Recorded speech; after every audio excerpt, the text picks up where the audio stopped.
Good morning from my office in the palace. I don't know about you, but Easter this year has felt rather different. It's not simply that we haven't been able physically to gather together in the cathedral building to participate in the great mystery of the cross and the resurrection of Jesus Christ. It's more than that.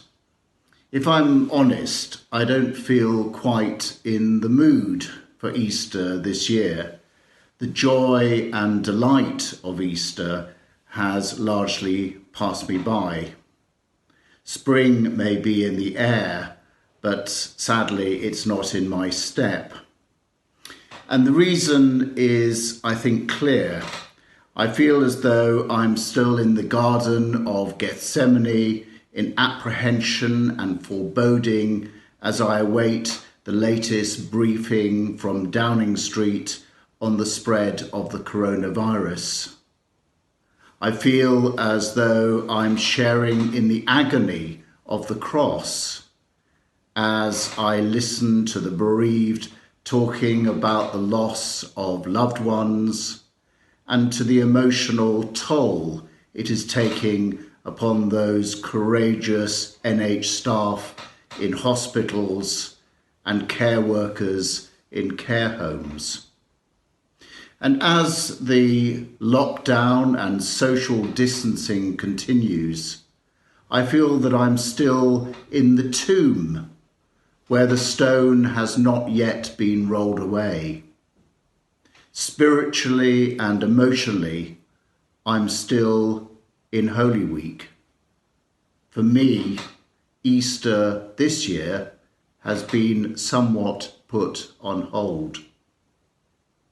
So in this extended Holy Week, what can we do? First, we can pray for and we can think about people, other people. Our concerns must be for others, the ill and the vulnerable and those who care for them. That will stop us being too introspective. And in a time of great uncertainty, it's also an opportunity for us to be inventive and to do new things. We may never have given to a food bank, for instance, or supported a charity for homeless people. Now may be the time to do so. Secondly, we can reflect on what has been going wrong over these years with our world, how we have been using and abusing nature with disastrous ecological consequences, how we have been content to have the poor with us always, without addressing and alleviating their poverty, how we have concentrated on the interests of our own nation at the expense of others. In a world pandemic, cries of America first or Britain first have no place.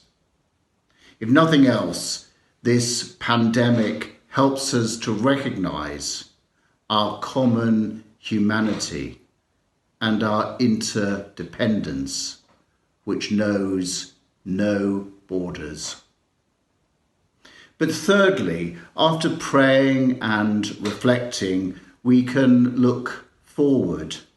We can, of course, look forward to the time, however long that may be, when the crisis passes, and it will pass.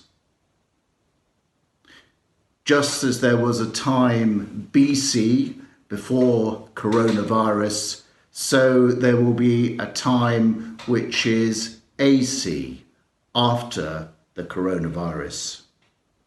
We can look forward to the day when we can meet again with our families and our friends. we can look forward to the time when we can meet again around the Lord's table to break bread and to recognize Christ in our midst. But in the meantime, we are like Lazarus in the tomb, awaiting the call of Christ to a new way of living, a new future.